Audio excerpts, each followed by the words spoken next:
I was amused by how desert jelly crystals can turn into a gel-like form when it gets into contact with water. Coming from a dry country like Namibia and always having problems with water availability, I thought to myself, maybe this could be the solution. So I started doing research on how we could develop and use this same simple principle to store water for plants in soil. My name is Frankie Gonteb. My team and I are here to introduce to you crystal water, a product that will help retain water in the soil and for plants to flourish. Our team will take you through the crystal water concept. More than 60% of the world's population depends on agriculture for survival. All crops need water to grow and to produce yield. The most important source of water for crop growth is rainfall.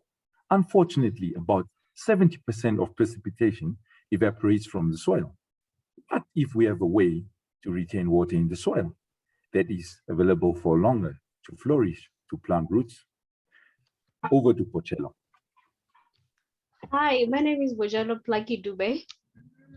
Although Namibia is one of the driest countries south of the Sahara, agriculture remains an integral part of much of the population of the country.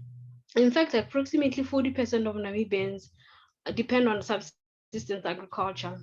And agricultural productivity is reduced due to frequent droughts and subsequent water shortages, leading to crop failures as well as animal deaths.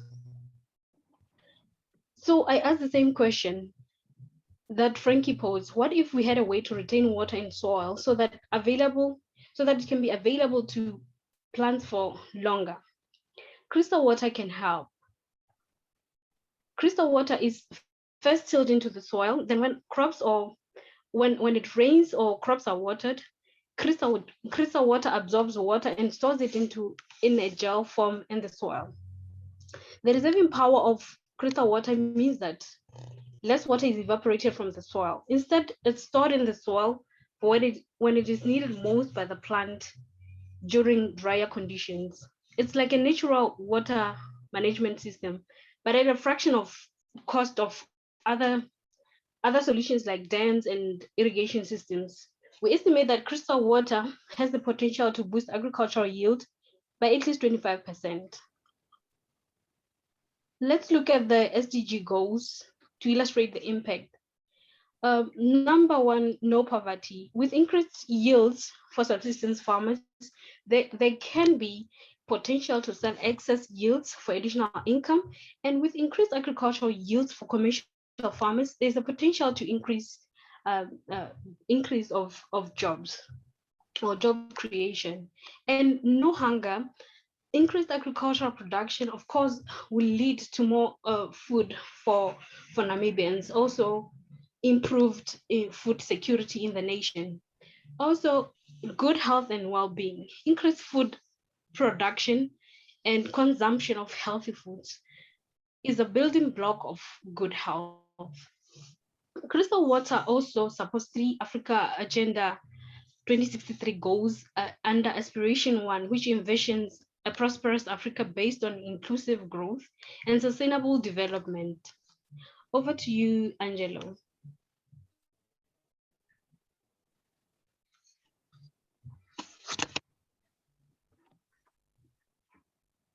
Hi, everyone.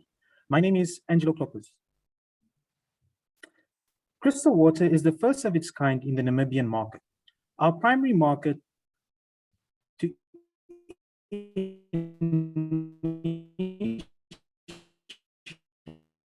crystal water is Namibia. It's home to the world's oldest desert, the Namib Desert. The Namibian vast landscape is mostly semi-desert and savanna, because there's simply not enough water. Namibia is really the perfect location to illustrate the water retaining power of crystal water.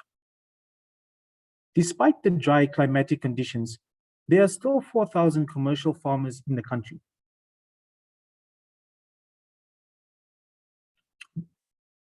And many more subsistence farmers. Now, let us move on to our geographical markets. Although we are starting in Namibia, we seek to eventually enter our secondary markets, which is Southern Africa. where approximately 70% of people living there rely on agriculture for their livelihood. The final market in the longer term is Africa as a whole, but particularly places similar to Namibia, like countries in Northern Africa, which potential continental focus because Africa's pop by the year 2050. As the population rises, of course, demand for food rises as well. To meet this demand, we must have increased agricultural production. Coming back home to Namibia, which is our focus currently, we have 5 segments. Our main target customers are as subsistence farmers. Not all of the land is suitable for crop production. Furthermore, we seek to work in cooperation with the various local municipalities in Namibia and the Ministry of Agriculture in order to gain traction in the market. We've already had discussions with some of the leaders in the Namibian government about introducing crystal water in Namibia, and at the time the concept was well received. Over to you, Frankie.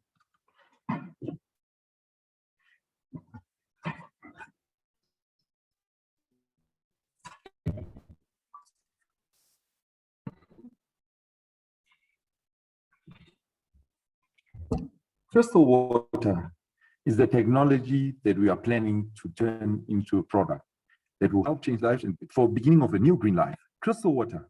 On the left-hand side, we will have dry crystal. On the right-hand side, we'll have the crystal that turns into a gel-like form. Notice how these crystals have retained water. It swelled up and it retained water.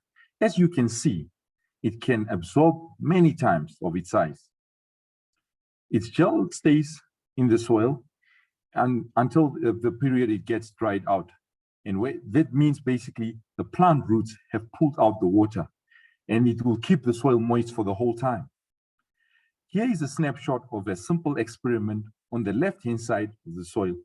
On the left-hand side is crystal water with soil. On the right-hand side, it's 100% pure soil. We poured the same amount of water through both mediums. As you can see, the soil sample with crystal water has retained a lot of water. In this experiment, it's up to 175% of water. Crystal water can absorb water. Next is a appropriate time with absorbing crystal from the crystal state to the gel-like state.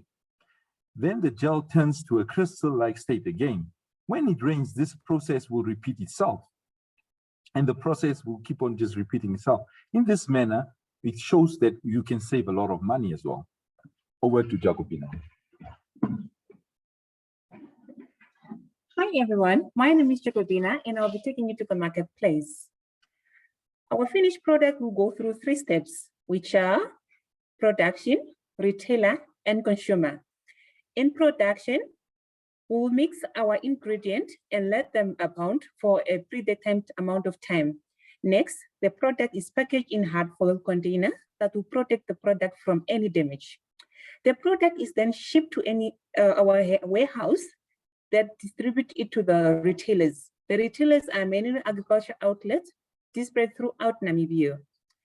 Our returning customers can register to receive notification about the availability of the product via push notification messages. A key component of crystal water is education. We have trained people to educate and support our customers on how to use the product. Information and instruction will be readily available on our website and flyers that can be found at our retailers. Our market goal is to ensure that there is growth in our market share. We will not just sell crystal water in Namibia, but we would like also to increase our market outside countries like South Africa, Botswana, Zambia, and Zimbabwe. To reach this, we will first do research market on each country to understand our customers' needs. We'll then use Facebook and displays and bed earners to access other countries. Our market plan includes diversity strategies such as radio, television, print media, roadshow, and internet such as website and social medias. We'll have a market strategy in place to ensure that campaigning are carried out throughout the year and that consumers have access to all relevant details about our product. Back to Angela. As we look to the future, we are laser focused on demonstrating crystal water on a larger scale. We have two strategies.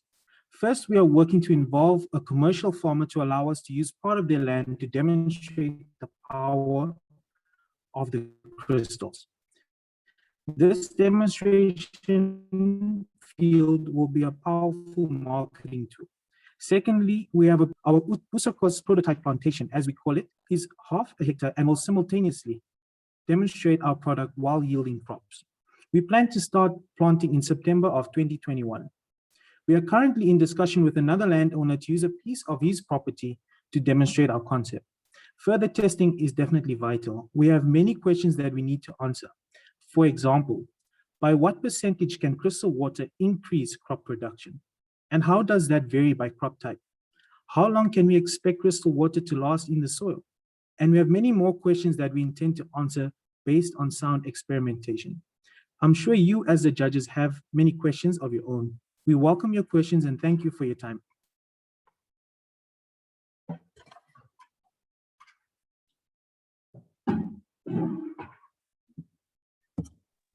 Thank you very much, judges. Thank you very much. It's Haniel from France. Thank you very much for the presentation. It was very clear and very exciting. Can you explain a little bit more about and dig a little bit more about your business model? How do you plan to, I would say, to generate cash flows and to invest on this new technology? And at the end, what is your business model, I would say, for you as a company? And what is the business model for the farmers? And how do you expect the farmers to be totally involved into your product? Yeah. Thank you so much for your question. I'll just be answering it quickly. First of all, our target market is the commercial farmers and the subsistence farmers. So these customers, first of all, Namibia is very, very dry. So a lot of these farmers have some land that they can use for crop production, but a lot of the land is very dry. So it's unusable, it's infertile. So what we want to do is we want to transform that infertile soil and make it fertile with the product. As for, you asked what is our business model. So we plan to start small first, using small land that we have already used the product on, and then because Namibia is very dry, they're looking for a solution. It's actually one of the things that they mentioned in the economic outlook for the year, that it's very dry. So we want to sell this product to those customers. If there may be anyone else who can just... So about the business model, we plan to sell this product to commercial farmers, municipalities as well, with they have a lot of gardens in cities, and to small home garden owners as well. So with the funds we get, we planning to reinvest into the business. We'll start off small with small production, and then we reinvest into the business, and then we want to first start here locally, and then we want to go out to countries like the Botswanas, the South Africa, in the northern side of Africa itself. As the water scarcity is a major problem in the whole of Africa. So the business model is to start off small and to reinvest the same funds we receive, into the business, and then grow the business, in that same manner. But the target market would be, commercial farmers. These are the guys that come in big and, would buy in bulk, and, we'd make money from there. And obviously, our governments as well, with the Ministry of Agriculture as well. Those are our target markets, and we get those funds. They come in, they buy large, we can reinvest, and we can go out to the whole of Africa, and I mean, we can come to you guys and help you guys as well. Just a follow-up question, a quick follow-up question to be clear is, what is the cost of your products for maybe 1 kilogram, or what is the cost of the products, and what are your target prices, and how? I understand how you want to spread out your product, but what is the cost nowadays? What is the target prices? And so you know, on the cost, we have just worked out roughly, but on the cost for about 1 kilogram, we are looking at close to 200 Namibian dollars, you know, and that is what will last for a very long period of time, according to the experiments we have done, you know, the small experiments that we have done. But you know, I don't also really want to oversell ourselves, and you know, and give you data that's not real. But you know, the cost of the product will roughly look at about 200 Namibian dollars, that translates into also 200 South African rands. And as we did a few experiments as well, you know, for about 40 kgs, you can do close to a hectare, depending also on the type of a hectare on lawn, but also depending on the type of crop you are doing, you know, because on lawn it's a bit different. And, you know, for instance, if you are doing plantation of, you know, vegetables and stuff, it would be, you know, it would require a different amount of water. Yeah, I do have a question though. First, congratulations on a very unique approach to solving water for farming. What I know as an entrepreneur is that you cannot talk your way through it.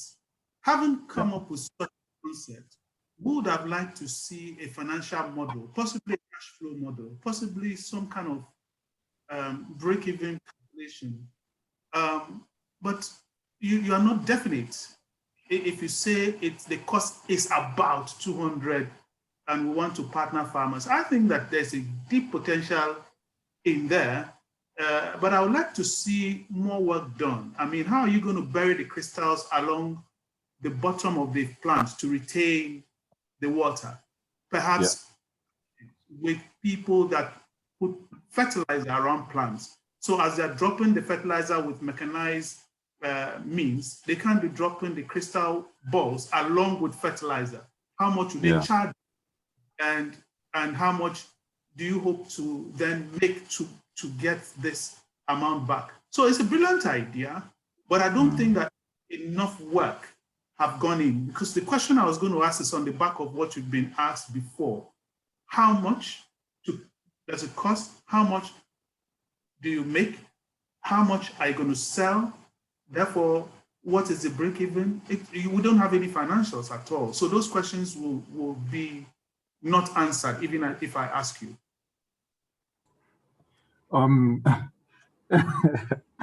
Very, very interesting and quite an informed question, I must say.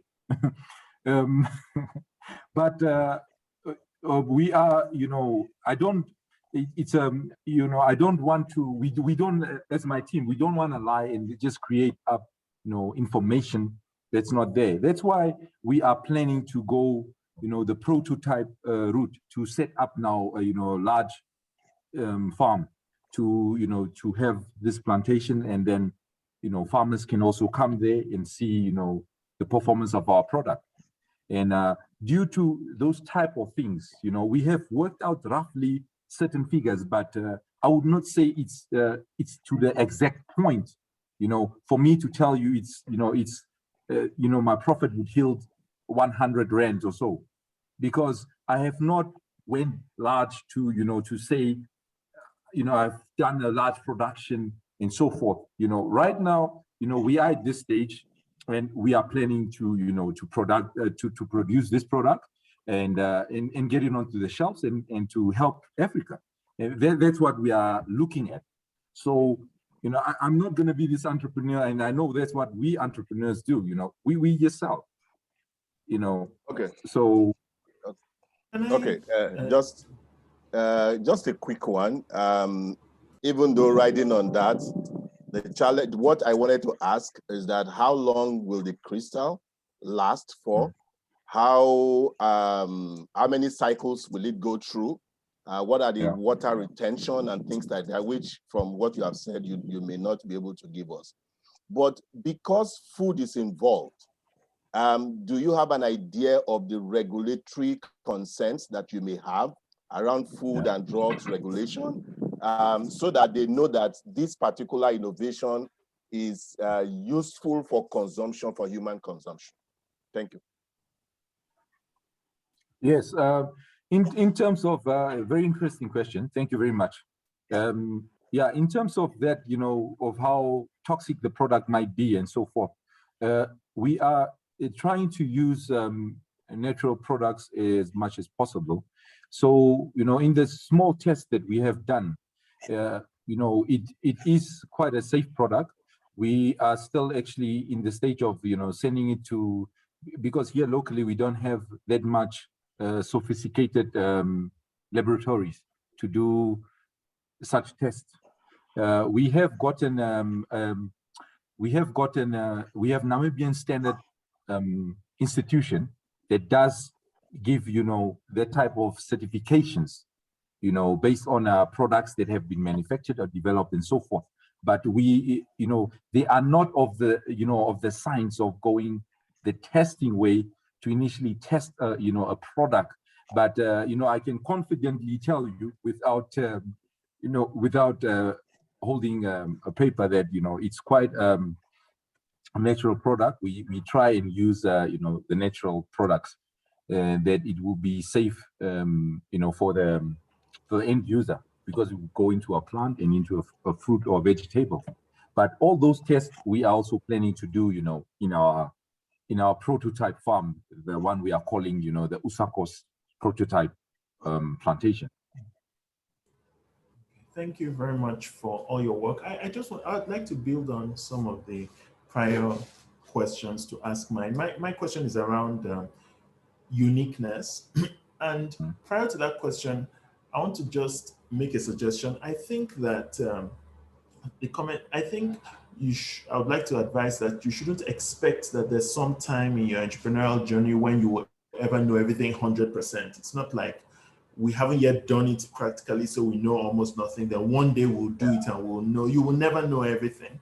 So what I think is always required or advisable is to understand your current degree of, what's this thing called? Your confidence, degree of confidence, or the current assumptions you are working with. But it doesn't mean we can't say anything at all, because, for example, I could estimate that, okay, maize may have a kind of this amount of yield per hectare. Yeah. And then with this number of kilos, I may expect this amount of water per hectare, and therefore this growth in production, which would then allow me to estimate how much I'll price that commercial farmer, you know, so that if you were able to give some, I think you don't need to have every figure mathematically accurate to be able to make some assumptions. And then those assumptions can be with varying degrees of confidence. The reason I say that is because one of the concerns I would have is about uniqueness. So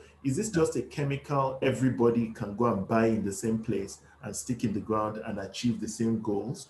Or is it has to be manufactured in a certain way? Or is it has a restricted supply? Because if it's easy to get from anywhere else, your uniqueness might actually be in the business model. Your uniqueness might actually be in the way you partner with the farmer and so on and so forth, which would require some assumptions at this stage, right? So I would say that don't shy away from being certain earlier, as long as you understand the assumptions you're making, so that you can test them later. But you need some degree of assumption to build up the whole model. And I would have liked to ask about that, the uniqueness. I don't know if you want to say, if you have any idea about that, or it would depend on the way you bring it to the market. Like, how can anybody else just go and get the crystals and do the exact same thing? Or it would depend on how it is deployed or how it is built or something like that. I hope the comment and question is a bit clear. Yeah, Thank you very much for that question. Where it's more, it's not actually just a question to me. It's more of advice and more of information, I would say, to how to look on up to it also, on the future going forward. So I hardly appreciate that, But about the uniqueness of this product, it's the first of its kind in Namibia, especially. We have tried and made it unique to make it our very own. We, if it's about maybe a duplication and so forth, it would be a different story. But even our business model is created in such a unique way. We couldn't touch too much also on it, in the presentation because of due to time constraints. But even our business model is quite unique on how we want to empower farmers, and garden owners to be able to produce to produce an income from agriculture. But the uniqueness would be, we have we get in a raw product from Sri Lanka.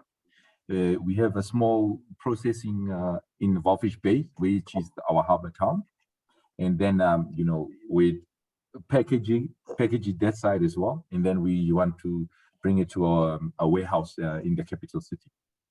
And from there onwards, going forward, I would say that the uniqueness would also be empowering, women in agriculture, which we don't have a lot in our country here, and to be able for them to, like market our product, then we give them discounts, and in that way, they can produce yield. They can sell the product, they can sell the fruit and vegetables as well, and produce an income for their families. I hope that got to answer a bit of quite a lot of what you asked. So I have a question. Thank you very much for your presentation. My brother is actually a gardener and a landscaper, so he's in the gardening business, and he uses very similar products in his work, and I've used them even in my garden at home. So my question is, what is unique about yours? Is it that you can make it cheaper than anybody else? Because if a very, very short Google search identifies that this type of water crystal is very, very commonly used. What I don't see is that it's used at an industrial scale. So what is different about your product compared to the very many products on the market? Okay, what I would say would be different about our product is, that it's local, for Namibia. We also try doing research, like to see where, these similar products are in, especially here in Africa. It's not locally, produced. So, it's our own homegrown. So, we feel like people are involved in it. It would be our own product that people can relate to. And but can you compete on price? Yeah, we'll be able to compete on price because we are producing it locally, and we are trying to use natural products as well. So we'll be able to compete with the bigger guys. Thank you. Hello. You mentioned that you receive material from Singapore, if I heard you correctly. Sri Lanka. Sri Lanka. I'm sorry, Sri Lanka. Yeah. And can you just talk to us a little bit about that? And what is it that you're getting from Sri Lanka that allows you to make the crystals? We get polymer. We get polymer that's at Sri Lanka. It's manufactured at Sri Lanka's laboratory. It's one of these state-of-the-art laboratories. You can't get this product locally here, and also not in South Africa. Which is in Southern Africa, almost like our America that produces things, I would say. Yeah, so we get it from there. We have a very close relationship with this laboratory. We went to stages of signing exclusive licensing agreements as well, and then we get it. Yeah, then we get it in at Walfish Bay, which is the harbor town. We have our setup there. We add our like our potassium sulfate and stuff on it. We repackage it, in foil type of material that lets the product last for a longer shelf life as well. And and then we ship it off to our warehouse, which is in the capital city, and that's where we want to operate from, so that it can distribute to all the parts of the country.